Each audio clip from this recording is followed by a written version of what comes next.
We talk too little about our periods, we talk too much about our periods. You'll be surprised the kind of information kids have these days. I believe that girls are getting their periods at a younger and younger age. Why is that happening, and is it a cause for concern? At the age of 6, developing certain sexual characters. That's called precocious puberty. Physically, she's developing to be a female.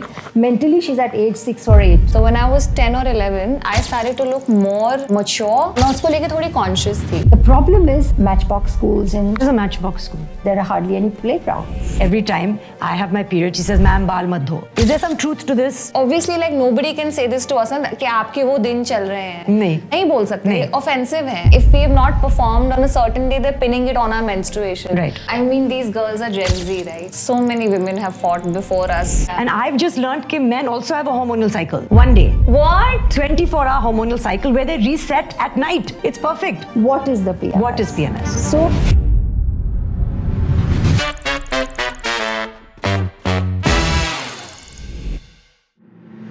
Hello and welcome to All About Her, a space where we have hopefully honest and meaningful conversations about everything pertaining to a woman's health, her wellness, her happiness, and self-care. Why? Because I believe that women's bodies are biologically different to men's, and not enough attention is being paid to them and how they can better look after themselves. So that's what we would like to change here. And today, we're going to deep dive into a topic that is a natural part of life for half the world's population, and yet it is still spoken about in hushed tones. I'm talking about the menstrual cycle. So we're very lucky today to have two incredible guests with us. If there's one person who can turn even the most awkward conversation into something hilarious and insightful, it's her. She's bold, she's sharp, she never holds back, and let's hope she doesn't hold back today. She's an actor, an internet sensation, and a comedian, Kusha Kapila. And to help us navigate the medical side of things, we have with us a leading expert in women's health, Dr. Ranjana Dhanu.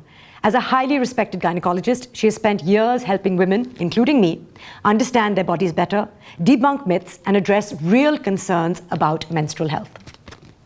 Thank you both for being here today. I think my younger friends now talk about it more than perhaps my generation, certainly my mother's generation. And I thought let's just get into it straight away. Firstly, do you think, Dr. Dhanu, that we talk too little about our periods, we talk too much about our periods?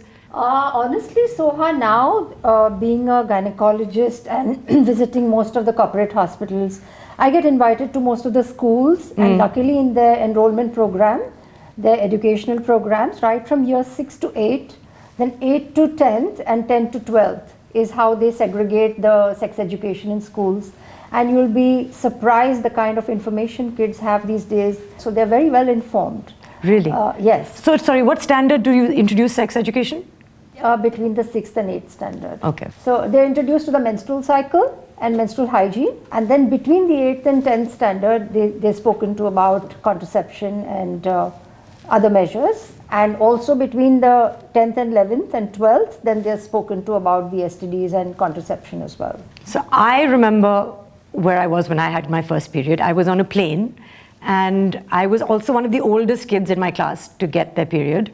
And thankfully, my best friend, who was actually younger than me, got her period before me, and she was on this plane with me, and she sort of handheld me through it. But I was not surprised. I was in fact waiting and expecting to get it, and I was prepared mentally. My mother, for example, was telling me when I was talking to her, she was saying she was one of those families, a sort of middle-class family from Bengal. She was the one who went to the bathroom, saw that she was bleeding and thought she was dying, and didn't have any idea what was happening to her. And she was not living with her parents, so she went to her aunt.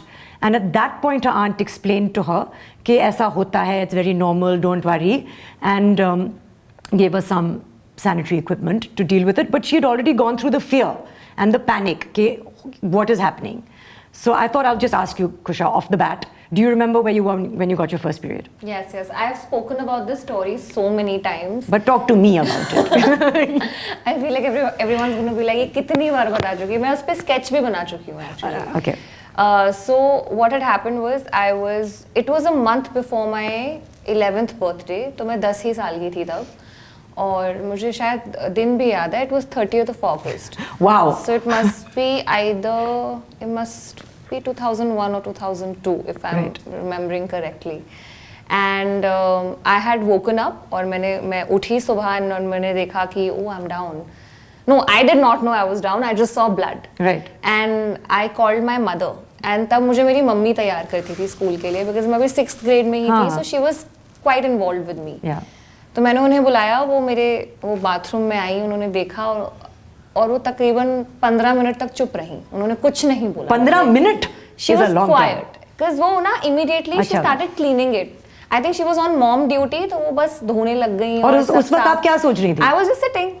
Okay. मुझे लगा कि अभी आज mummy आराम से तैयार कर रही हैं, शायद कुछ नहीं होता. So मैं बैठी हुई थी, मैं वेट कर रही थी कि मम्मी खत्म करेंगी. और फिर उन्होंने खत्म किया तो मैंने बोला मम्मी क्या है ये? I did not put two and two together. कोई दर्द नहीं हुआ, कुछ नहीं हुआ. And in fact मुझे उस समय शायद पता भी नहीं था. Because I was also 10. It was early. Yeah. And I think मैं अपनी क्लास में दूसरी ही लड़की थी जो I think got her menstruation, got her period. So Soha, to add to this, let me tell you that like your mom said, she had her aunt or whoever to buffer her. Yeah. So previously there were joint families, which helped girls understand menstruation because they ran to their elder sisters or their cousins or the aunts, or the grandmothers. But today in nuclear families, you see a problem. But luckily, with the sex education happening in schools, kids are kind of geared up to understand and they cope with it pretty okay. Yeah. My daughter is now turning 8. At what age should I be having this conversation with her? I think in a year, because it would be introduced to her in school any which way. And then she will definitely come and ask you that, Mama, I learnt about menstruation. And then you can probably tell her that if you ever see a red spot on your panty, you're supposed to come and inform Mama. Right. I've also heard that, like, I remember I was like 13 or 14 even when I got my period. Kusha, you're saying you were around 10. I believe that girls now are getting their periods at a younger and younger age. Is that true? Yes. Why is that happening, and is it a cause for concern?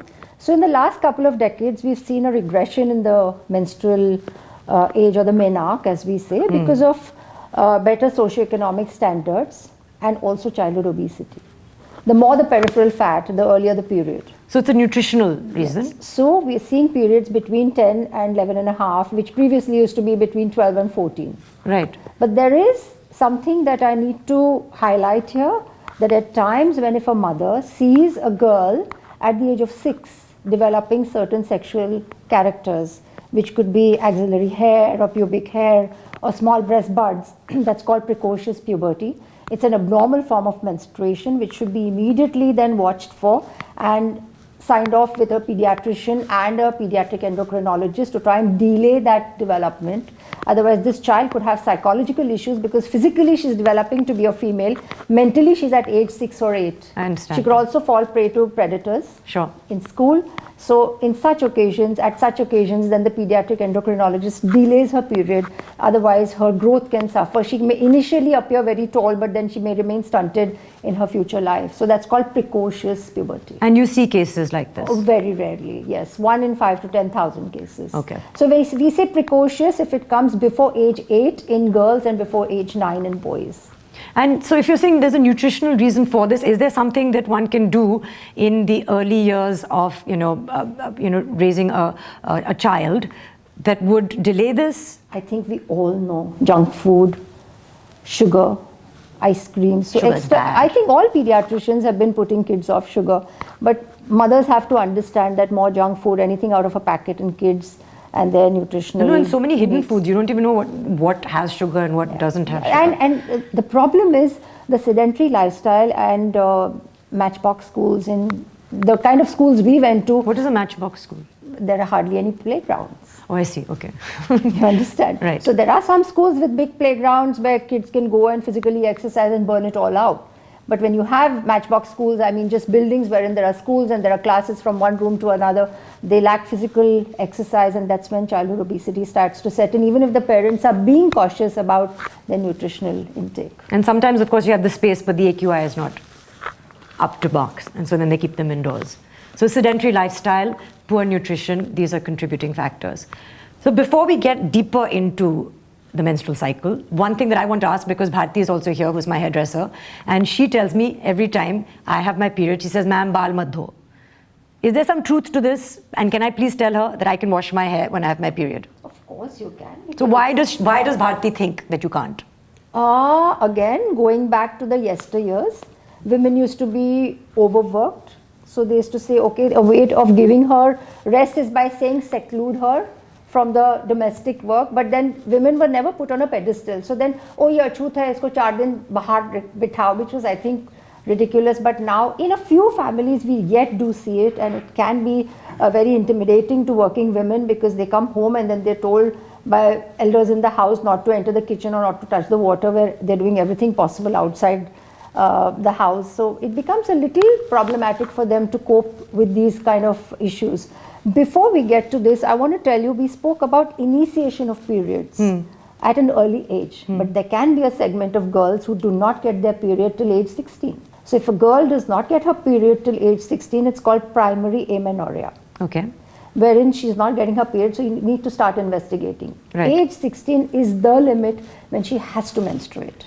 All right. So then you check for secondary sexual characters, whether she's actually having her breast buds growing, or her axillary hair or her pubic hair, and her general development, because usually in puberty the waist starts to slim, the thighs tend to get more round, the calves tend to get more round, and if you don't see these sexual characters, then you have to take her to a doctor. Or if she shows these characters and yet is not menstruating, then you have to do a sonography to see, because rarely, suppose there are no hormonal problems, there's a very, very rare condition wherein these girls are born females, they have their ovaries, but unfortunately don't have a uterus. So it's called the archaeid syndrome. I see. The Rokitansky-Kuster syndrome, wherein the uterus is absent, the vagina is absent, but they have ovaries and they have tubes. So they physically have all the hormones, but only when it comes to reproductive or sexual potential, they're hampered, and then we have to help them later on. Maybe at a later date we can discuss this. Okay, no, but that's interesting to know that, okay, if by the age of 16 and before the age of 8, if you witness something like this, then that would be the right time to go to a doctor. Absolutely. What I wanted to ask you, Kusha, was that you have spoken openly, as you said, about menstruation when you got your first period. You've used it in your skits and your content. Firstly, why? Because I still feel like there's a lot of women who don't speak so openly. So not why, but how is it that you are so comfortable? I also think that puberty is a very emotional time for any teenager, especially because आपका चेहरा बदल रहा है, आपकी body बदल रही है, your appearance is completely changing. And ऐसा हो सकता है कि आपका पूरी class से पहले बदले. Yes. Like what she's talking about, some women probably will develop breasts sooner than their classmates. Yeah. So this happened to me. So when I was 10 or 11, I started to look more, I would say, mature than the other women in my class, other girls in my class, not yet women. Yeah. तो मैं उसको लेके थोड़ी conscious थी, क्योंकि जब आप अपनी उम्र से पहले थोड़े बड़े दिखना शुरू होते हैं, आप सेक्सुअलाइज भी बहुत जल्दी होते हैं by the people around you, and that's anyway a very, very scary time for any teenager, because they have to be very careful with who they're interacting with and all the men that they're interacting with in their lives. So मुझे एक किस्सा याद है कि मैं गोवा गई थी अपने फैमिली के साथ, और वहाँ पर मुझसे कुछ लड़कियों ने पूछा कि तुम्हारी उम्र कितनी है, और मैंने झूठ में बोल दिया कि मैं 2 साल बड़ी हूँ. Right. बिकॉज मुझे लगा कि अगर मैं बोलूँगी इन्हें कि मैं 10 या 11 साल की हूँ तो शायद ये विश्वास ना करे, क्योंकि शायद मैं दिखती 10-11 साल की नहीं हूँ. So that can be a very challenging time for teenagers, और I am sure it's like that now also. अभी भी ऐसी बहुत लड़कियां होंगी जो शायद खुल के इसके बारे में बात नहीं कर पा रही होंगी. In fact I have a page where I tell people what to wear under your clothes, because ये सवाल लड़कियां फ्रीली नहीं पूछ सकती, तो अंडरनीथ करके मेरा एक पेज है.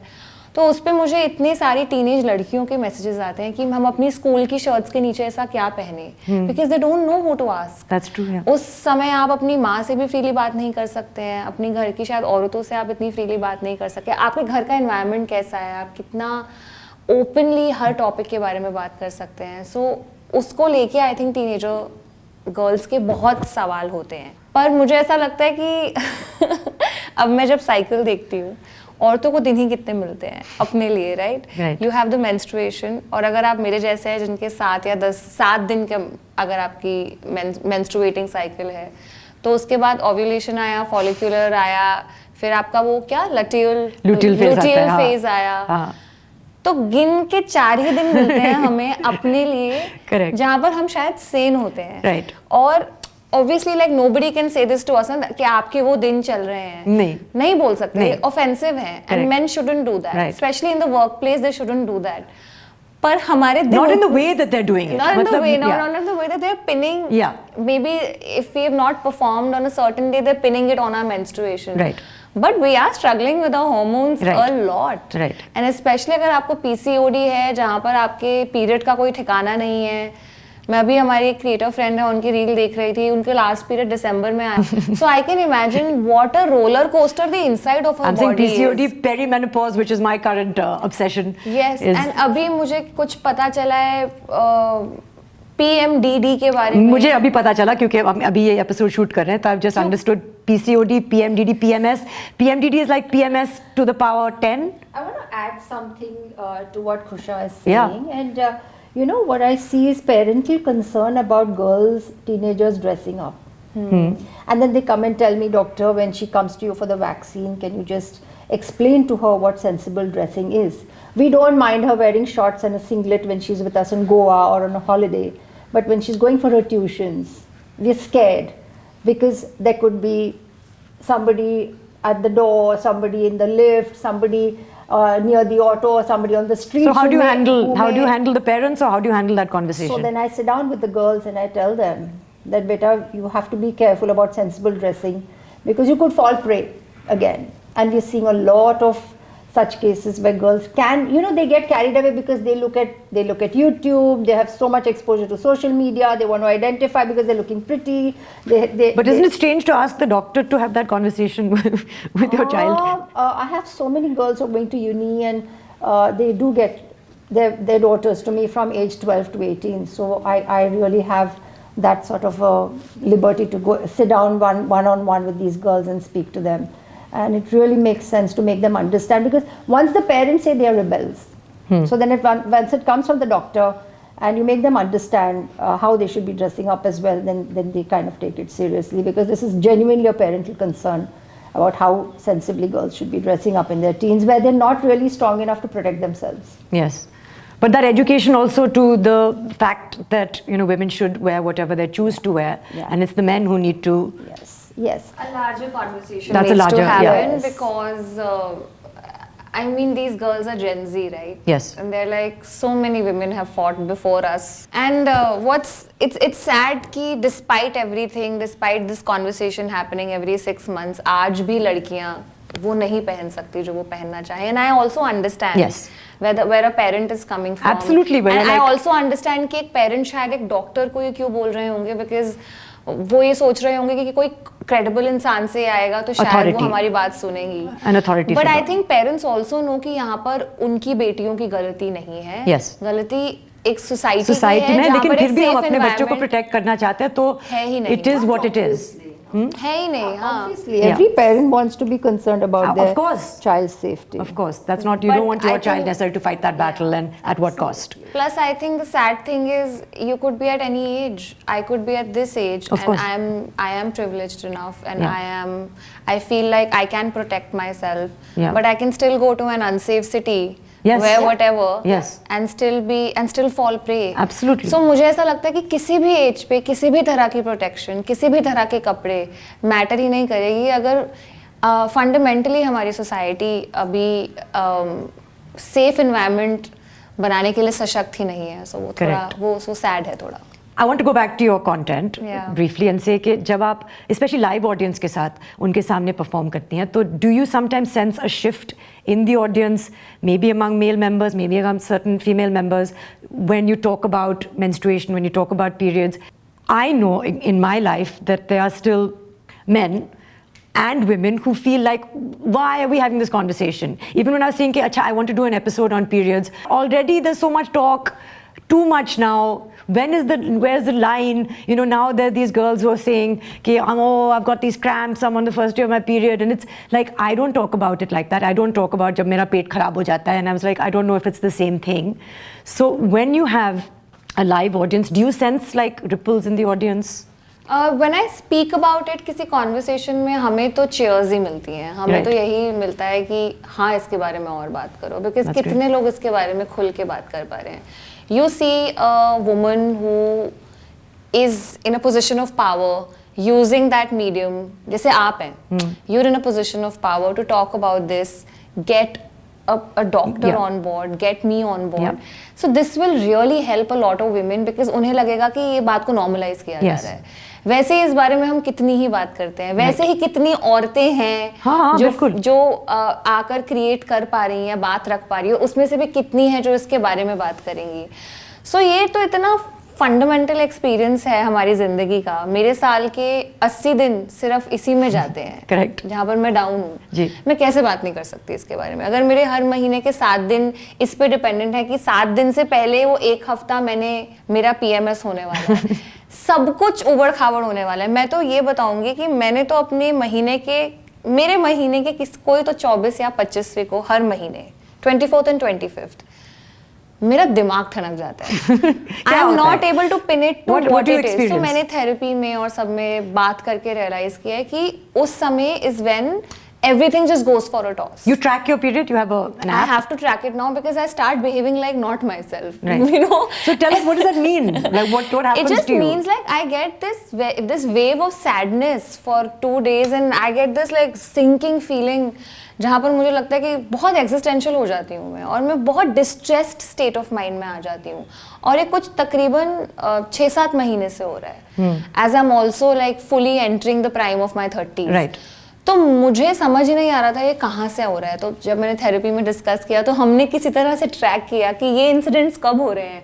अच्छा ये 24-25 को हो रहे हैं. फिर हमने रियलाइज किया कि हर महीने ये इन्हीं डेट्स पे हो रहे हैं. तो अगर आप अपने आसपास के लोगों को अलर्ट कर दोगे ना कि देखो 24-25 आ रहा है, मुझसे दूरी बना के रखना. मैं कुछ भी कर सकती हूँ. It's nicer somebody validates your feeling कि what you're feeling, you're not alone in this. Yes. जैसे मुझे याद है जब मेरा ADHD का मुझे पता लगा था, बहुत लेटर लाइफ में पता लगा था, जो आजकल आई थिंक काफी अडल्ट्स को पता लग रहा है कि हाँ उन्हें ADHD है. तो मैं बहुत वैलिडेट हुई थी and that helped me navigate my life better. अब जब मुझे पता है कि इस महीने के 24-25 को कुछ भी हो सकता है तो मैं 20 से ही प्रिपेयर करना शुरू कर दूंगी कि you know what, I am going to be like please mark your territory, do not enter mine, I am going to be great. So yeah तभी से मुझे एक्चुअली PMDD के बारे में पता लगा. But it's so true because हम सिर्फ वो 3 और 7 दिन के बारे में बात करते हैं on average, the average length of your period. But the menstrual cycle is 28 days on average. And I've just learned that men also have a hormonal cycle. And you know how long their hormonal cycle is? 1 day. What? 24-hour hormonal cycle where they reset at night. It's perfect. Raat tak chakda, you know, it's like their winter. You know, like which is our luteal phase is their winter, which happens at night. Now, Dr. Dhanu, of course, you will know more about this. I'm going to give you a more scientific orientation towards this because I don't want every girl watching this thinking, oh, is she having the PMS or the PMDD? Okay? So it's only 20% of girls who may suffer the PMS. Okay? What is the PMS? What is PMS? So let us first understand the menstrual cycle. Yes. The menstrual cycle is divided into 4 phases. When you're menstruating is the menstrual period that should last about 3 to 4 days. Or then 6 you have, or 7. You have the premenstrual spotting and the postmenstrual spotting, and the main 2-3 days where you're soaking 2 to 3 pads a day. We're going to come to the actual adequate flow or not, but let me just explain to you these basics. Then you have the follicular phase where her egg starts to grow because her egg recruitment for that cycle has already started during the menses. Right.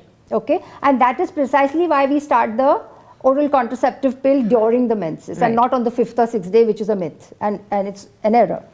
So then that's the follicular phase where the egg is growing.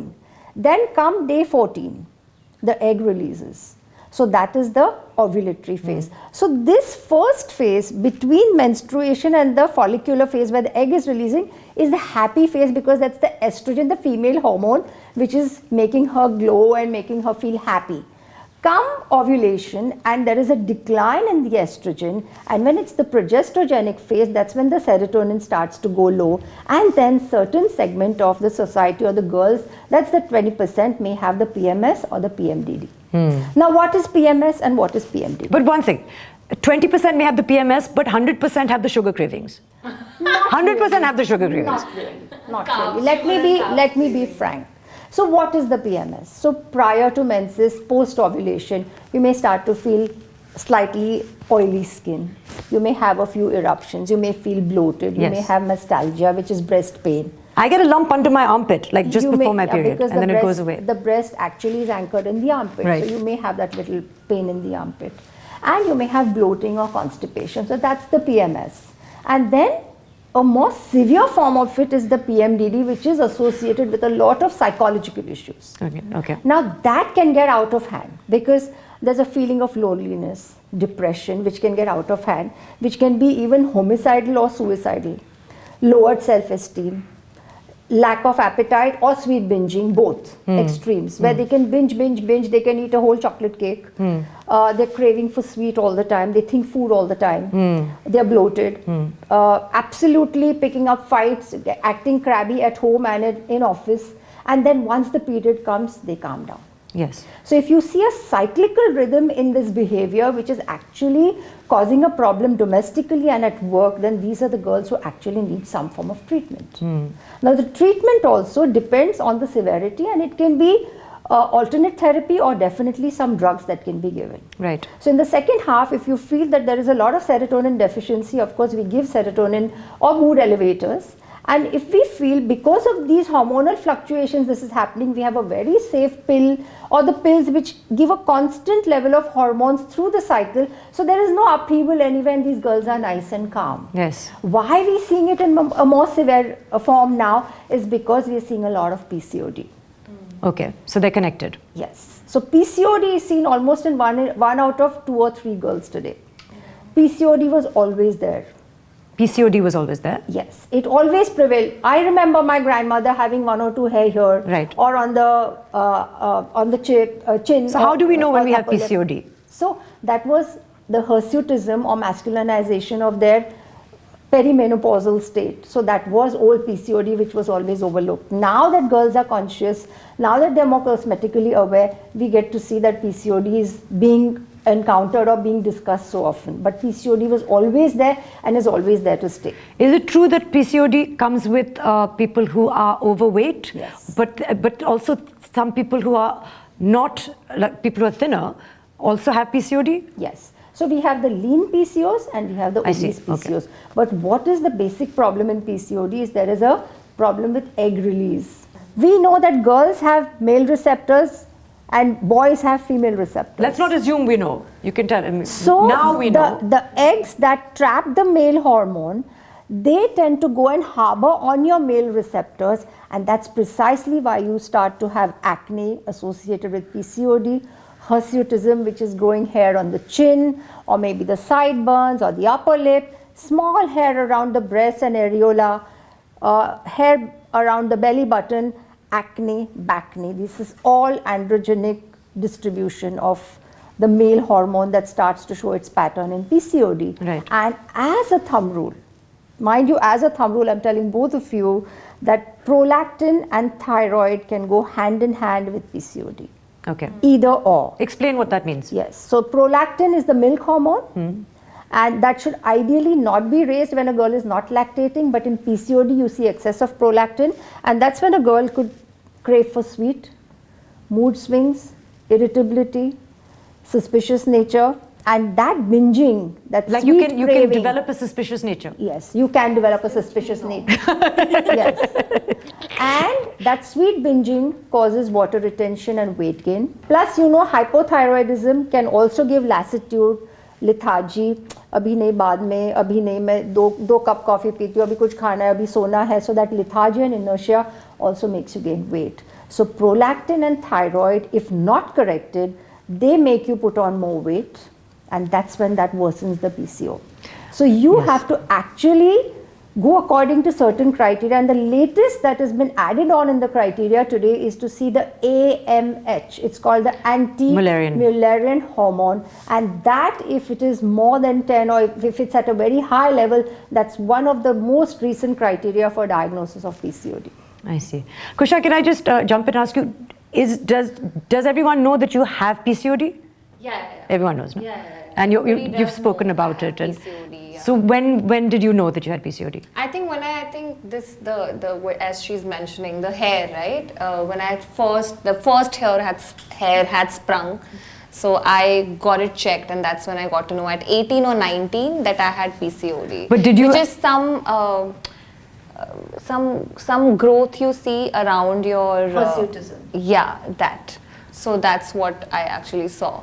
And did you have like this sense of being suspicious and any of that? I think that's just my normal trait, girls. I'm always suspicious and paranoid. I'm a Delhi girl. I'm suspicious of everybody around me. Don't be suspicious of us. We have good intentions. I'm very safe here. And then I have to say, Safe Mumbai space. is very safe when it comes to women's safety. So I do want to give Mumbai a shout out. Good job, Mumbai. You know, not many women feel that in many Yeah, cities in this true. country.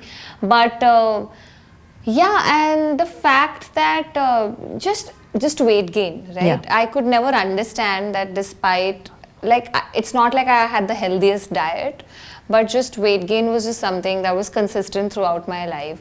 At 10 or 11, when I got my period, I had this weight gain that just was with me. जब तक मैं I think 9th grade तक आई थी, I had that weight gain. फिर मैंने 11th में कुछ वज़न कम किया.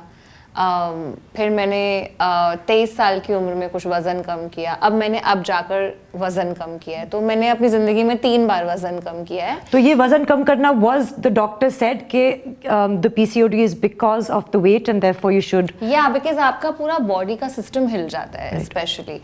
And I also wanted to do it on my own terms because Yeah. there's a lot of shame attached to it, Yeah. right? आप अगर आपका वजन ज़्यादा है, ये दुनिया तो आपको नहीं जीने देगी. So this always is like that. Yeah. आप सबसे सुनेंगे, अपने माँ बाप हो गए जो आपके शायद भले के लिए कह रहे हैं, but it's always about how you express it and how you understand it. So basically there were a lot of things that were happening, and every time when I was 28 मुझे adult acne हो गया. So मुझे जिंदगी में कभी acne नहीं हुआ. 28 मुझे तो अभी हुआ है पे पिछले साल, which is part of perimenopause. Okay, wow. It's great fun. When do we It's so get much this fun being a fired up? woman. Now, girls. Let me tell you how PCOD can present from the menarche up to the menopause. Okay, so they say that the presentation of PCOD can be like the environmental or the climatic changes that you can see from the Sudan to the Sahara. Okay. You know, that much of variation you can see in the presentation clinically.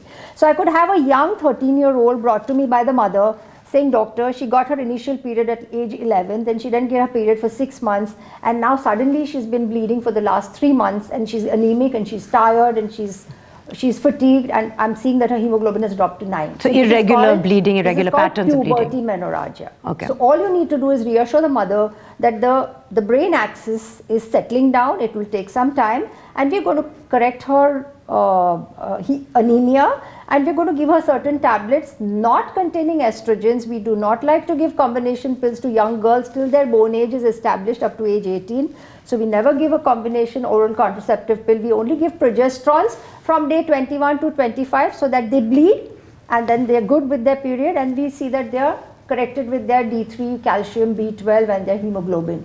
And they're active and they have optimum weight. The minute we see PCOD, we start hitting on weight because we do know there's a direct correlation between weight gain and PCO. Okay. So you have to optimize your weight. Okay. Then come age 14, 16, 18, girls come to us with acne, with facial hair and say, I'm embarrassed because I'm growing this beard and I'm being poked fun at in college and class and I don't really like it.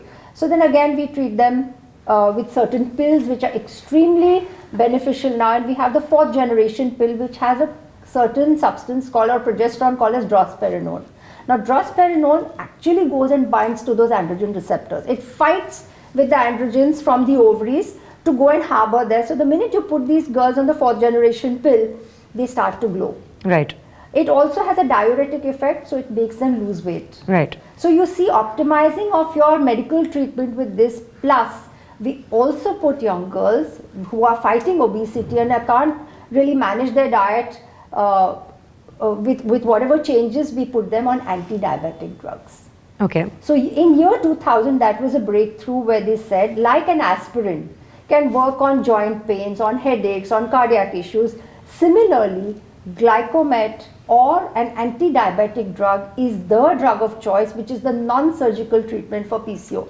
Mind you, there is no surgical treatment for PCO unless a girl has fertility issues. Right. And she's not responding to ovulation-inducing drugs. And so that is when we give them these particular drugs, or a myoinositol, which is again another substitute which helps them reduce weight. Okay. And that's what then can regularize their periods for them. And it's absolutely safe to give these pills, because mothers come with different queries saying, oh, will she have problems having her kids? No, in fact, a pill is fertility enhancing. Right. Uska bachche hone ka capacity is being actually preserved, because remember, when we were born, or we were decided to be girls in our mother's wombs, we were already decided to have a limited number of eggs. Yes. After we started our menstruation, slowly and steadily our eggs are getting lost till the age of menopause. Right. Whereas a man can repopulate the world at the age of 97 or 103 if he I lives that believe long. so. Now, coming to the next presentation, between year 24 to 26, hormonal issues, why little extra weight gain? Because a kid can sit on a couch and eat a lot of chips and not put on that much weight, but as our BMI or as our BMR starts to reduce and our BMI starts to go up, then you start to put on weight, and that's when you start to have mood swings because the prolactin goes higher. Then you say, I'm facing depression, and then some of those who become slightly obese have fertility issues. Right. Not all girls with PCO are going to have fertility issues. So there's hardly, the obese ones are going to have fertility issues. The lean PCOs are rarely the ones who have fertility issues unless there are other factors for infertility. Okay. Now, childbearing done, all good. What happens between age 30 and 35? Again, mothers are fed with all the ghees and panjiris. So in the lactation period, they put on weight. They are in a state of amenorrhea. Because we're eating for two? Yes. But we're not actually eating for two. Because that was the portion packed by the mothers brought for girls who were working on the fields and had 8 children trailing behind them. Ek haath mein, ek pet mein bachcha.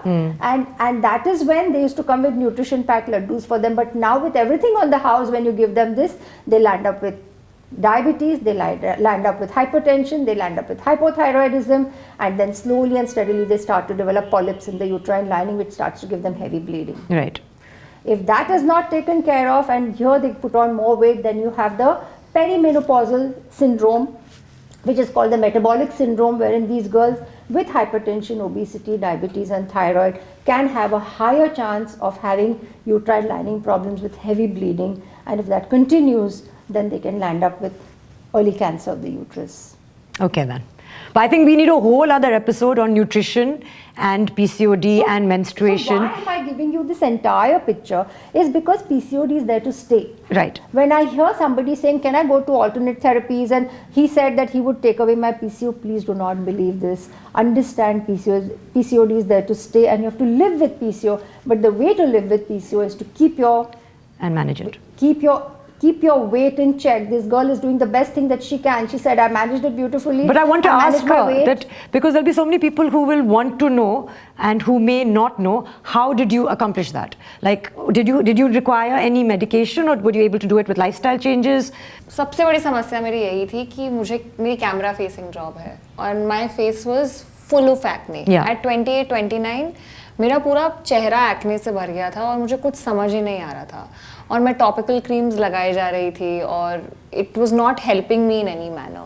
सो मेरा motivation वज़न कम करने का इसलिए नहीं था, appearance based तो बिल्कुल नहीं था, बिकॉज मैंने content I think her shape में बनाया एंड पीपल हैव एक्सेप्टेड मी.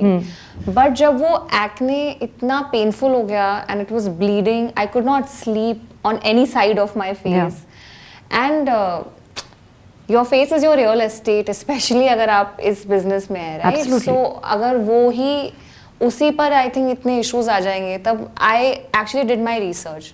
सबसे पहले तो मैं एक डॉक्टर के पास गई, you know, instead of just seeing videos online, या फिर जिन्हें शायद उसके बारे में कुछ ढंग से पता ही नहीं है. सो उन्होंने मुझे बताया कि मेजर लाइफस्टाइल चेंजेस करने पड़ेंगे, तभी इसका इम्पैक्ट आपके चेहरे पर कम होगा, बिकॉज आपको पीसीओडी है. तो आपने किया क्या? सबसे पहले तो मैंने अपना न्यूट्रिशन ठीक किया. आई करेक्टेड माई प्रोटीन इनटेक. मैंने जंक अपनी ज़िंदगी से कम्प्लीटली निकाला, मैंने शुगर अपनी ज़िंदगी से कम्प्लीटली निकाला. आई थिंक वो मुझे इसलिए भी करना ज़रूरी था बिकॉज ये PCOD was also playing with my mental health. Yes.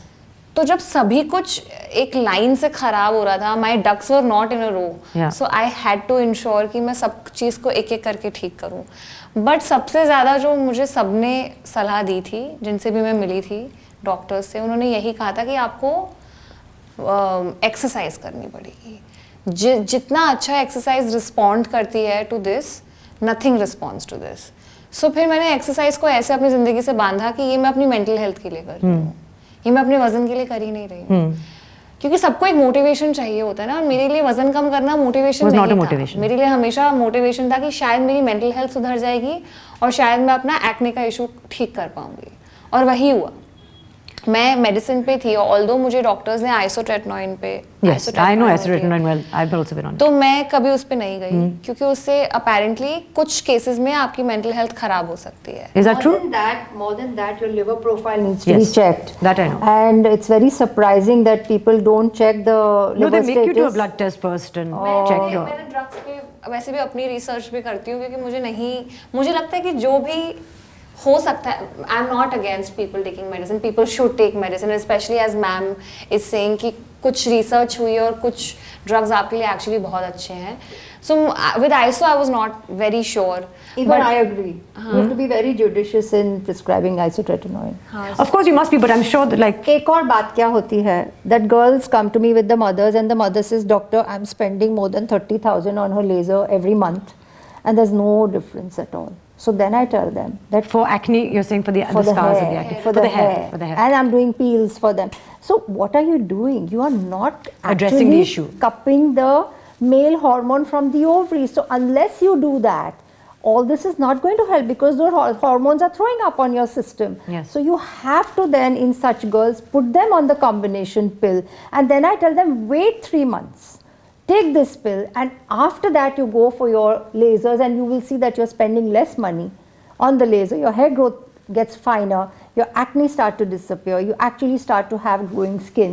So you need to understand the concept of why we prescribe the pill to girls and to whom we prescribe the pill. If they can manage it with lifestyle modulation and diet, nothing like it. But if there's prolactin excess, correct it. If there's thyroid excess, correct it. If there's androgen excess, correct it. So that's PCOD, but I want to come to PMS, which afflicts many people who are menstruating. There must be some natural remedies that people can do to alleviate symptoms of PMS. You like drink something, is there like a tea or like ginseng or something you eat that can alleviate symptoms? So there could be certain... Please say chocolate. Yeah, so see that is for mood elevation. But now let me tell you, if there is a genuine cramping which is not healing with your alternate therapies, or you're taking a mild painkiller like a Brufen or a mefenamic acid and yet not healing, this is the time when you have to go see a doctor. So I have always had, as you know, very painful periods with lots of clotting and lots of blood, and I went through most of my life thinking that that was normal. It is not normal to have painful, heavy periods. Blood should not clot. Okay. The uterus secretes certain substances in the cavity which is called fibrinolysins, which do not allow menstrual blood to clot. So when a girl comes to me and says, doctor, I pass clots, so whether they are small or large, I have to make a note that she is bleeding excessively. Okay. The amount of menstrual blood in an entire cycle permissible in a normal cycle is just 80 ml. Which means 2 to 3 pads with a normal flow, not when you go and sit on the pot and you see large current jelly like clots going, that is excessive bleeding. Right. Oh. So yeah, that is my life. Excessive bleeding, and then Dr. Dhanu told me this is not normal. Girls with borderline PCO. So if this is happening, you need to get a sonography done. Right. If it's not PCO, it could be a severe form of endometriosis. It could be a severe form of adenomyosis. It could be fibroids. I'm sure we'll have to do something else or another episode to discuss all these issues. But all these things cause pelvic congestion and cramping.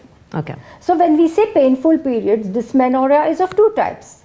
It's spasmodic and it's congestive. Right. Spasmodic is when there's prostaglandin release in the uterus for some time, it cramps and then the period pain goes off when you use all this hot fomentation and whatever. Right. When it's congestive, that's when you know that there are problems happening down and you need to get a sonography done and then address that issue depending on what you're identified with on ultrasound. I love that she mentions that when you see something abnormal happening, just go to the doctor. Yeah.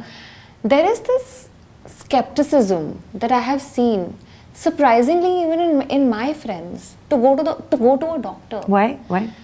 I will go to the doctor at the drop of a hat. Yeah, and I do the same, right? But so many of my friends do not go to a doctor immediately. They try to solve it on their own, or they'll probably get a common friend who. But is that because of the expense of going to a doctor, or they just feel, because I know when it comes to parenting, we really don't call the pediatrician. We first ask our mummy friends and our daddy friends. I'm just including the dads, so we never ask the daddy friends. We just ask the mummy friends, and we ask, books. Like my mother was saying, your child is raised on books and friends. We used to rely on our elders and all. Nobody in this generation is doing that. So is it because there's like a support group that is a non-medical support group? And I think it's this very unchecked confidence कि मैं खुद figure out कर सकती हूँ. अच्छा. वो मेरे ख्याल से वो confidence बेकार confidence है. उस confidence की ज़रूरत नहीं है. We should actually undo that confidence. Right. I think that first acceptance कि हमें इस subject के बारे में ढंग से पता ही नहीं है. Correct. Like while hearing her, I'm like, I want to be her friend because she will know everything. Right? We are hungry. Then we have to play paddle on Thursdays. हमें actual भूख है क्योंकि हमारे पास बहुत सवाल है. मेरे पास ये तो मेरे लिए एक free consultation है. That's the real reason I'm doing this. What we are trying to send as a message to the audience is, if your periods are associated with passing clots or associated with pain, on a scale of 10, if the pain score is anywhere more than 5, please go and see a doctor. Okay. Period. Okay, period. I love that. One thing I want to ask, because I overheard this conversation, I was watching something and this woman said that, the other day I was talking to my partner and I told them that I've had a very testosterone driven day today and I don't have the estrogen for this conversation. And this partner, I don't know if this partner exists, there's no one in my life who said, I get that, and okay, we'll table this conversation for 5 days from now. Do you think we're anywhere near that? I'm saying among your friends, among your patients, where we can have a conversation like that. Firstly, I want to talk about our home, our domestic environment, our partners, our families, sometimes the men in our lives. And the second part of that is in a professional environment. For example, I'm still of that generation where I was like, I don't need everyone to know that I'm on my period. I'll handle it. I'm very used to handling things. I like to not express myself. I like to suffer in silence. And, I don't really lean on people. That's not necessarily healthy. And I'm sure that it will come out, as my mother will say, that will come out in another way, in a bad way. Definitely at work, I don't want people to know that I have my period, except everyone here, maybe. But I'm saying that these conversations, I feel that this generation perhaps are having. They're more comfortable talking about their feelings, they're more comfortable talking about their hormones. And like you said, in the nuclear environment, we have nobody else to talk to bounce things off and to depend on, to look after each other. At home, there's just Kunal and me. So I don't have a bhabhi, I don't have a mother-in-law, I don't have a mother in that environment. So I need him to be that person to say, okay, you're not there right now. And maybe we can do this later because actually my estrogen is not there right now. So to have now that. let me tell you. Okay. I treat a lot of working girls and corporate women. And let me tell you, women today are burning the candle both ways and in the center to make their life harmonious. Yes. And I think the men in the family need to understand that if they have hormonal issues, they need to be cushioned. Yes. So I think it's important that the husband knows that she is going to go through this phase and I need to give her a helping hand. Yes. If they're living in a nuclear family, it's fine, he can give her a helping hand. There are some families yet where there's that social stigma where the male can't enter the kitchen and he has to be handed his coffee over. I just sit down and tell them, look, I think it's time you told your parents to grow up mentally because this girl is getting the equal amount of bread into your family and both of you are laying it on the table. So it's not that you're getting the bread and she's laying it on the table and without her your bread would rot. No. So please understand, you have to give her equal importance and equal cushioning and equal guidance and equal pampering in that period to make her psychologically better. Today we are seeing more of psychological than nutritional issues. Yes. In couples, communication verbally and with touch is extremely important. I know. Reassuring the couple that I care for you, I love you, I'm there for you.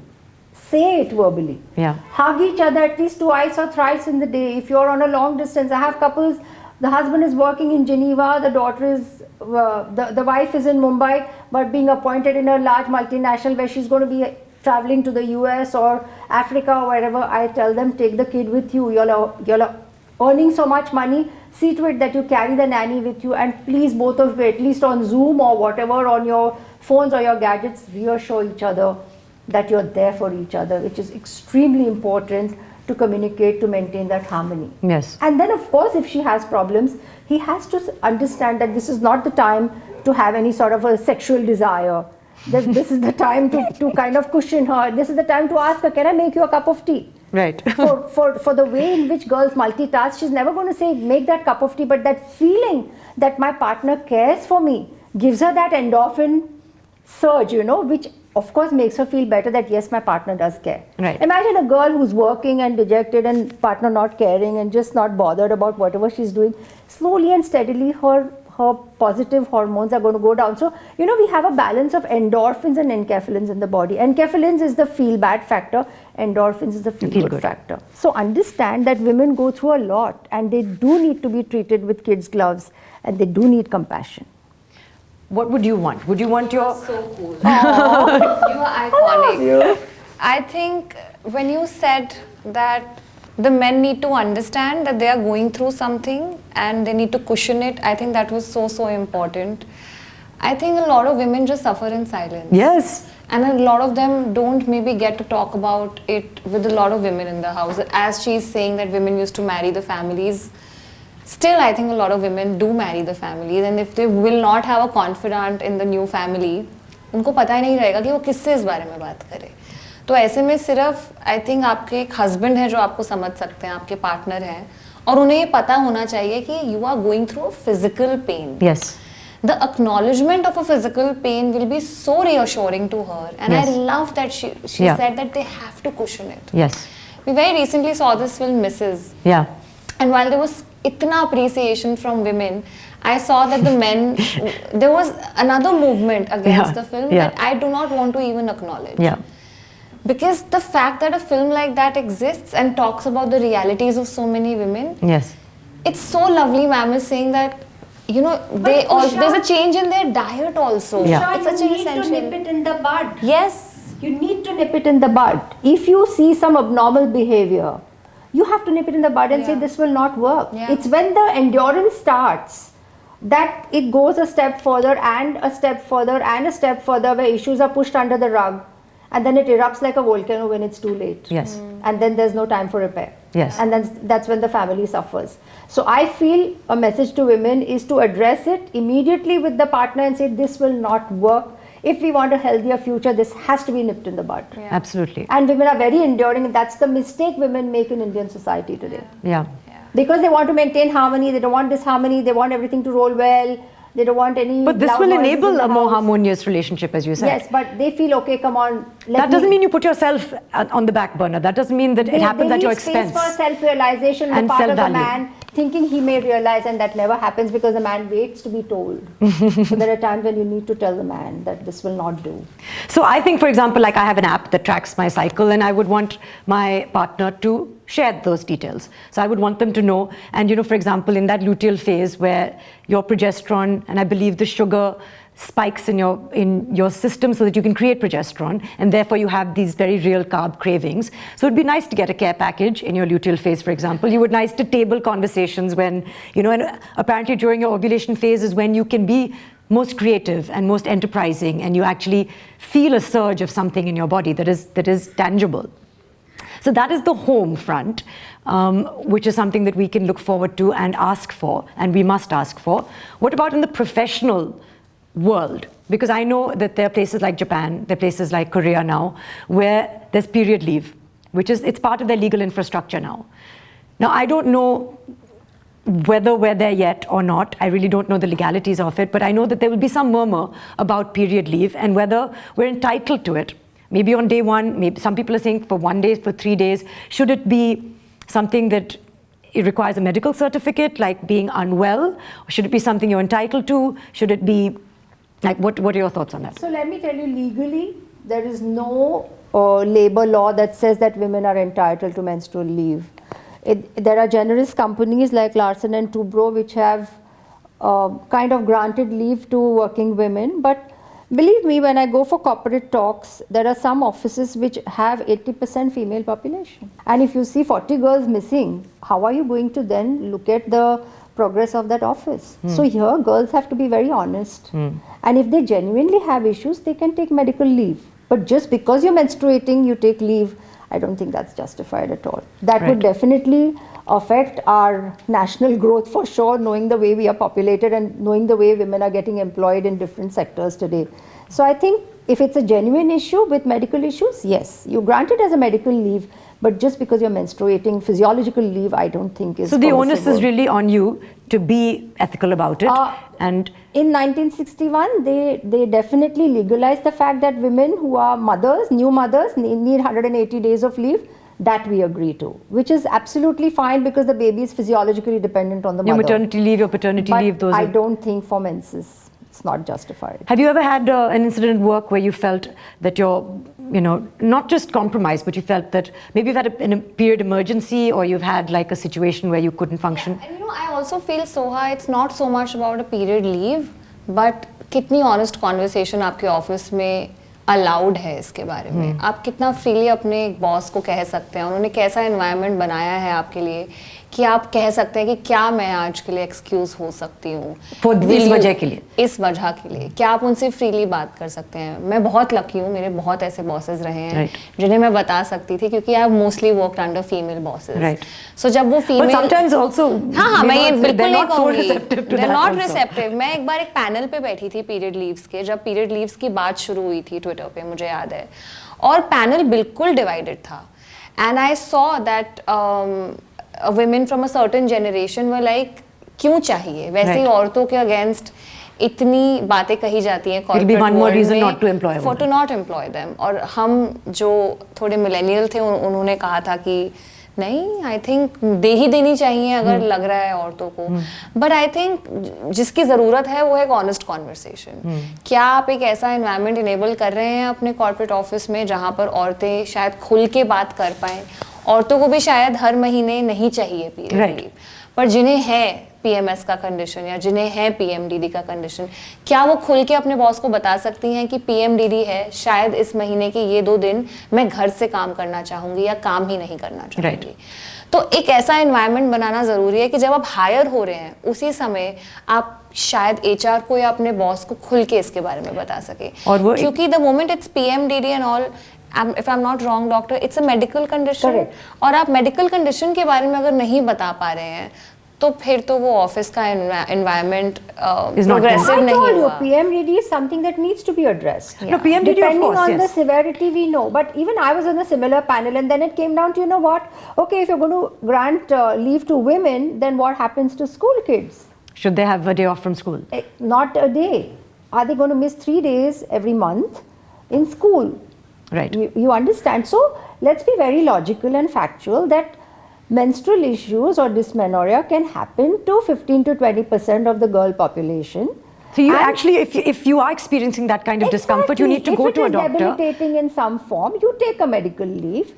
If not, you handle it with alternate medicine or whatever, or household therapies, and you could be fine. But I think one thing that I've adopted in my own strategy is to start to vocalize talking about my periods. Earlier with my trainer at the gym where we both go, I used to say कि आज मैं नहीं आऊँगी क्योंकि मेरा पेट खराब है, मेरा कुछ काम है. Now I tell him that, Mahesh sir मैं आज नहीं आ रही हूँ, it's my first day, my period, I'm not feeling up to it. I wanted to ask you, that's just me saying, see how progressive I've become. Is it okay to work out on like the first, I know it's okay on your second, third day, but on the first day of your period also, is it okay to work out? Why not? Well, I tell Mahesh it's not okay. No. And in fact, I told him my doctor said it's not okay. So can you just, let's elaborate. Mahesh is your trainer. Yes. Okay. Oh, sorry, yes. For those of you who don't know, which is everybody except for you, Mahesh is my trainer. Correct. And I told him that Dr. Dhanu said, do not work out on day one. So he can make you do something light. You could do rowing.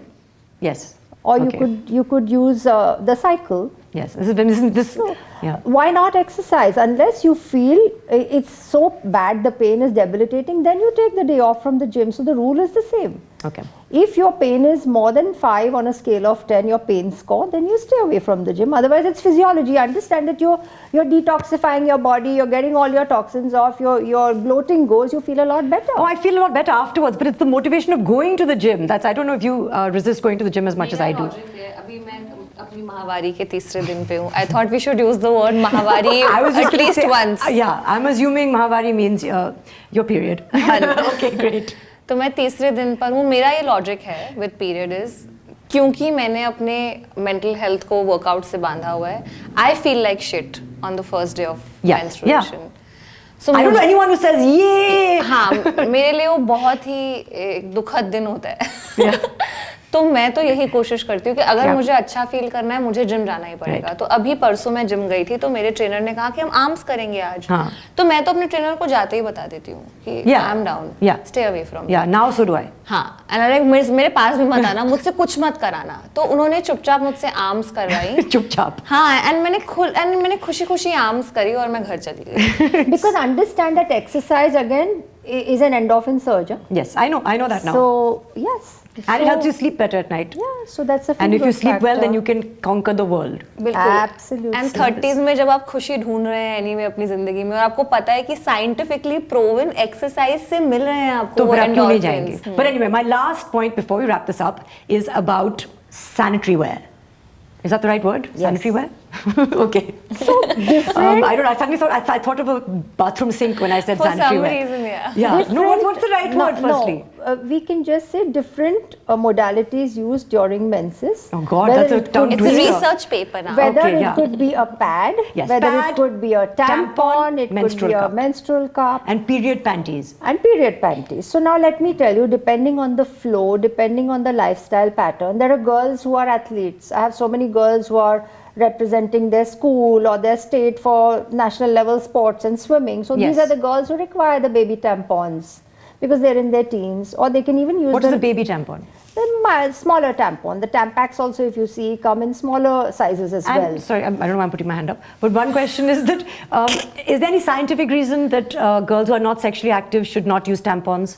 Not really, because they say it can tamper with virginity. Now, basically, the whole concept about the hymen. What Yes. is the hymen? The hymen is a small membrane on the introitus, which is the entry of the vagina. This could easily tear up during cycling, during Horse swimming, riding. during trekking, during using a tampon or using a little menstrual cup. And what is a menstrual cup again? It's a small little cup that fits at the cervix and which has a little lid which can actually accumulate all the menstrual blood. It was being used and it is being used to collect stem cells as well in girls. So that has a scientific basis. Of course, some issues with environmental issues where plastic should not be used, but then the way it was debated is pads maybe plastic shield hoti hai. So that's equal amount of plastic being used. I was told that the menstrual cup is actually better for the environment because you reuse it. Yeah. And Correct, you unlike. can wash it and reuse it. Then come the pads, which are your normal sanitary pads, again available in different sizes. For the younger girls are the smaller pads, because if you give them bigger pads, they get cuts on the side. Yes. Then you have to give them some emollient creams in order to feel okay. Girls who are post-menstrual, or sorry, post-delivery. So yes. that's when they need the heavier pads. And of course, women in the perimenopause who have associated issues with heavy bleeding, they can use period panties as well. So it's not like you would recommend a particular product over another one. No, it all depends on what their physiological need is, and accordingly we treat them or we advise them to use that. But understand that if it's a tampon or a pad or a diaphragm, the menstrual blood is not just blood. It has uterine lining cells, it has blood, and it has bacteria, because the vagina is teeming with bacteria. So you have to change whatever modality you are using. Otherwise, you can land up with toxic shock syndrome, which is with the tampon or the diaphragm. Very rarely with the menstrual cup, but definitely with tampons. There have been documented cases in the US where there's been toxic shock, wherein the girls have had very severe sepsis and almost a near fatal condition. So could you just underline it for some of our viewers in terms of how many times should you change your pad in a day? Every 8 hours, set an alarm in your phone. And tampon, I have had a patient who had forgotten tampon for 4 months. How can you forget? And she came to me with a missed abortion. So she she had conceived in spite of having a tampon in the vagina and the posterior fornix, and she had conceived, and for some reason the baby didn't grow, so she came to me with a sonography saying I have a missed abortion. But when I did an internal checkup, the odor was so overbearing and so foul smelling.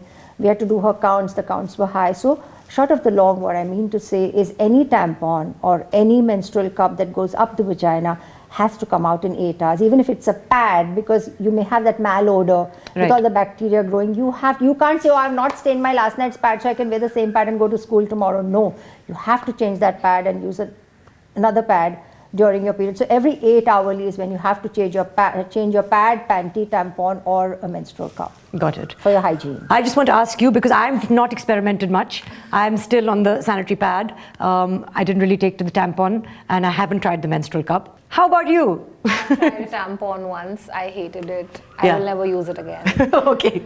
See, the thing is, I learned it on the pads. I am still on pads. I think I'll always be on pads. Menstrual cup is that sounded almost poetic. Yeah, like, it is. It is. It's just we are bonded to pads for life. We're all bonded first because of our shared experience in menstruation, and we're also bonded with pads. No, but there are girls who need to wear the tampon if they're walking the ramp. Oh, absolutely. If it's a absolutely. requirement. If they're swimmers. No, it's great that options exist. So I think then you have to give them those options and of course tell them about the safety of the usage of that particular product. I want to go back to when you were talking about, did you want to say something? I very recently tried a tampon again. I could not wear it. Like I had to take it out in like 4 hours. So I think you have to get on it a little earlier in your life. And not when you're completely set in your ways. No, I think. But I know that really helps women who, as she said, are working or are swimming. In many activities or are in sports. It's really helpful there. So yeah, I think certainly swimming. I remember the only 2 times was a river rafting trip. Tampons basically are heavily compressed cotton pads with a little string for retrieving it through the vagina, and it has an extreme absorptive power where it can stay there. Again, if the clotting is heavy, they say I bleed in spite of a tampon and pass clots. Yes. So if you feel your tampons are soaking in an hour and a half or 2, then you definitely need to see your doctor. Okay. Or if on retrieving the tampon you suddenly drop clots. On removing the menstrual cup, you drop clots, you definitely need to see your doctor. Then that's irregular bleeding. I want to go back to when you were talking about women in the workforce, and if a bunch of them took leave, then we would suffer from an economic recession. Is it true that women's period cycles sink? No. But my friend Ranjana says that they do. See, it could just be a coincidence. How can you have, say, 3 hostel mates living together and suddenly starting to say that, oh, now their periods have also started to sink? No, it's not possible. You can't ask science or a spiritual answer. No. This is very, I feel like... It's just, it's what we want to believe in. I think when we are on our period, I think we're really information gives us happiness. Yeah, unless they have taken a trip together and they've taken pills in order to sync their periods in such a way that they don't suffer their periods during the trip, and when they come back they've all menstruated together, then their periods can sync. But that sounds quite like contrived. Okay. But again, a word of caution here that unless really indicated, do not play around with your periods by just taking the pill to prepone, postpone, or take the contraceptive pill, the morning after pill, because it can be extremely dangerous. Yes. So, quick word on that. What is the morning after pill? It's a contraceptive where it's not really contraceptive, it's interception. Right. We presume that the egg and the sperm has already met, and we're trying to make the uterine lining hostile to implanting the egg over there. वो बच्चा जाकर वहाँ चिपकना नहीं चाहिए. But problem क्या होती है? Instead of that embryo aborting out, it bounces back in the tube. Right. So there's a fear of tubal pregnancy, and in the last year I have had 5 unmarried girls landing up with a tubal pregnancy, which is life-threatening and also social embarrassment and domestic embarrassment and a compromise on their fertility because they lose a tube. Right. So do not, without medical supervision, take any sort of morning after pill. Got it. And be very watchful about your periods. I've been taking lots of mental notes. I want to end this I have a question. Can I ask her? Obviously, imagine if I said no. No, you cannot. Of course you can. Shoot. What should be your ritual to keep your lady parts clean? Good question. I feel like there's not enough information on this. What should be your routine to keep it cute and prim and proper? And what about these washes? Yes. Taking on from this question, because we have, Yes. are they good for you or not? Honestly, for working women or for whoever, I feel 2 baths a day definitely helps. Because washing yourself thoroughly with your normal, whatever soap you use over the shelf is good enough. Vaginal discharge, only if associated with itching or foul smell, is something that needs to be treated, because with your cyclical fluctuations, you're going to have some amount of vaginal discharge, which is going to be excessive around the mid-cycle and then premenstrually as well before you start to menstruate. Right. But you can use a panty liner or whatever when you're at work, but it's definitely good to have a bath. If you do feel that you have this malodor or some slight rashes over there, then it's fine to use these female hygiene products. I don't want to name them, but these are just like lactic acid washes which can maintain the hygiene over there, and you keep it on your hygiene shelf. But do not try to douche yourself by pushing it inside the vagina. You're changing the pH of the vagina. Right. But just use it, and a little bit of a quantity which you can just dilute in a mug and then wash your private part, and that should be good enough. Dab yourself dry after every pee. Yes. In India, the concept of loading tissues in toilets only prevails at airports and in malls and movie theaters. Carry your own tissues. Yes. I tell this to all schoolgirls as well. Carry your own tissues and dab yourself dry after every pee, otherwise that moisture over there is going to stick on and give you fungal infections, which is quite dangerous. Absolutely. All of this has been gold for me. Yes. I've taken lots of notes, as I said. So I want to end. We are not ending here. I have one message. Okay, sorry, we're not ending here. Because there are times when girls come to me saying, my mom got done with her periods and attained her menopause at year 58. Today she is 67, but on waking up on her pajamas or on her gown, she has seen a huge stain of blood. Right. So if there is any sort of postmenopausal bleeding, it has to be treated with the highest degree of suspicion and not wait for another month saying, Mama ko 1 mahine ke baad wapas bleeding aata hai kya dekhenge.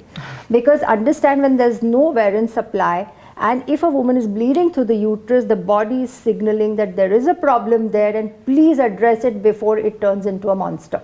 Right. Because at that time it could be located or limited to the uterine lining, and what we are suspecting very highly is a cancer or maybe a benign polyp. But right. whatever it is has to be addressed. So right. any abnormal bleeding in the postmenopausal or the perimenopausal age which is heavy, or abnormal in timing, even postcoital bleeding after intercourse, my period got over 15 days back, I had intercourse last night, I'm bleeding now. Right. Has to be treated with the highest degree of suspicion. Go through all your tests and rule out that it is nothing abnormal. Right. For girls who suffer postcoital bleeding, it could just be a little wound on the cervix, but they have to take the HPV vaccine. Right. Between age 9 and 45 is where the HPV vaccine has to be taken in 3 doses. 0, 2 and 6 months. Yeah. Day 0 is the day you take it, then after 2 months and after 6 months. Suppose she gets pregnant after 2 months, she can take the next 2 vaccines later. Suppose she goes to university and can't afford to take it, then when she comes back from university, she can take the rest of the 2 doses. She does not have to take all the 3 doses together, but definitely the HPV vaccine is going to reduce the incidence of cervical cancer. Yes. And that's why the government has laid a lot of emphasis and is trying to make it free for girls between 9 and 15 years is what I'm hearing, which is a very good initiative on the part of our... yeah, I've taken mine way back. But yeah. So enough conversation on periods, too much, too little. What are you experiencing? Do you think that people are talking about it too much? I'm now getting used to talking about it more. I'm owning it more. I'm vocalizing more, normalizing it more. But I'm starting to do that. I see that people who are younger perhaps are doing that. But what do I say to someone who says, where's the line? How much do we need to talk about it? Again, medically, I would only say if you see a problem, but otherwise it's physiology. Right. Even pregnancy, I say, is physiology. It's not disease. So if you have a problem, you address it with a doctor, is what I would say, whether it's psychological or physical. I think what you've done is lovely. You've actually given stage to a doctor. So I think हम काफी बात कर रहे हैं menstruation के बारे में, पर क्या सही लोग उसके बारे में बात कर रहे हैं जो आपको इन्फॉर्मेशन दे सकते हैं. This has been great for the both of us. Yes I know. So many times मैं आज ऐसे गई हूँ कि okay, like a lot of what she was saying, I said, okay, I can understand my own life better. Yeah. So, of course, everybody should talk about it, but more credible people should be given the stage to talk about it, so more women feel like they are heard and they are seen.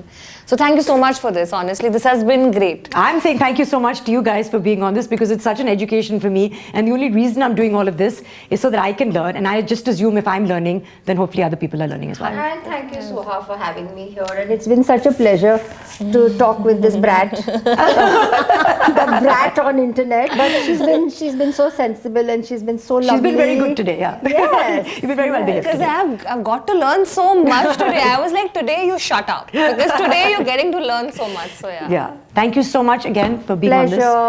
And I will see you next week. And I will see you soon. I will see you at the gym tomorrow. I'll see you at the gym tomorrow. Maybe. Yeah. May we all be in ovulation phase always. Oh, Yay! yes. Go estrogen.